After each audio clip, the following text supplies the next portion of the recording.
บอกทายมันสมูทอ่ะอ๋อมันได้อยู่เยี่ยม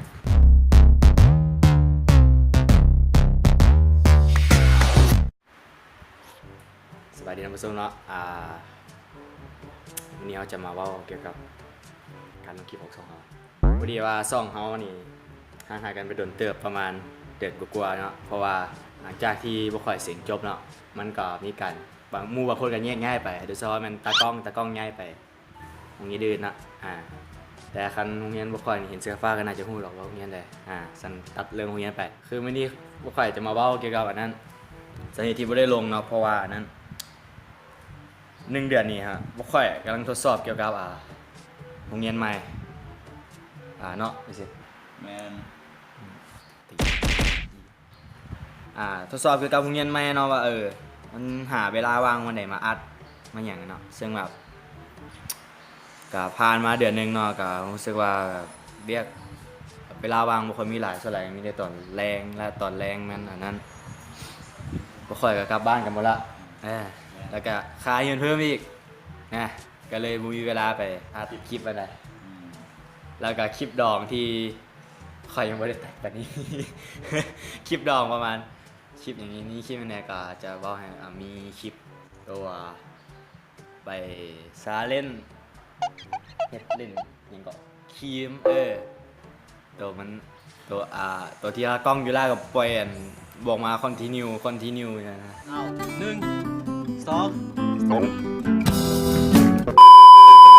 10 ปีก็ยังบ่ออกมาแบบนี้ continue พอดีอันนั้นกำลังลมเรื่องอินโทรใหม่ยังบ่ได้บัดนี้แหละคันบ่ได้ดิค่อยบ่ใส่อินโทรเลยบ่มีเสียงไปพากย์เองเลยแล้วอีกอย่างหนึงก็คืออีกคลิปดองนึงก็คือคลิปตัวจบภาคเรียนแล้วก็รีวิวอันอีกอันนึงยังเฮ็ดบ่แล้วเนาะเพราะว่าตากล้องมันกูกำลังเฮ็ดอยู่แล้วแบบตากล้องบอกว่ามันบ่คัก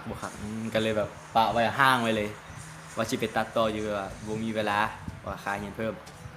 นะก็สิบอกเท่านี้ซึ่งคลิปนี้ก็น่าจะตัดแล้วมื้อเดียวเพราะค่อยจะฟ้าวรีบตัดรีบลงเลย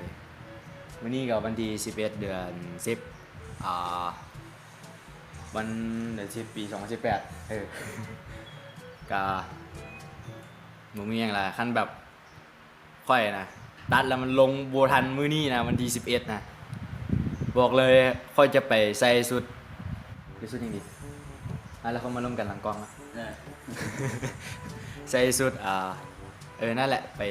เลาะเซ็นเตอร์หมดมื้อน่าจะ 2-3 ชั่วโมงบ่มีเวลามีบ่หลายเท่านี้แหละมาแจ้งเตือนเท่านี้แหละลมพัดเย็นดีพัดลมฮาตาลิบ่เซโก้มึงบ่คิดจะมาเล่นกับกูวะสกิน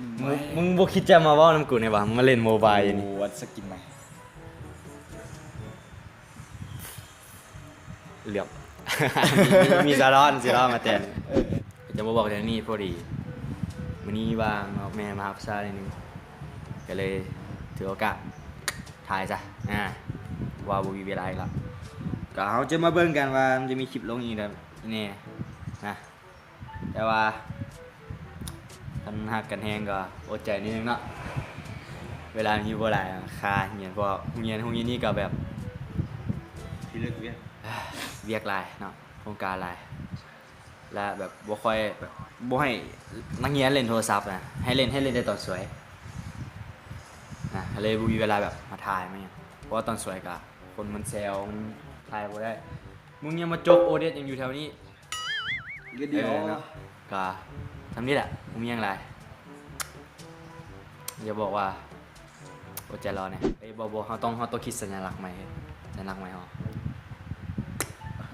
บอเปิดดิโตบ๊ายบายสวัสดีครับ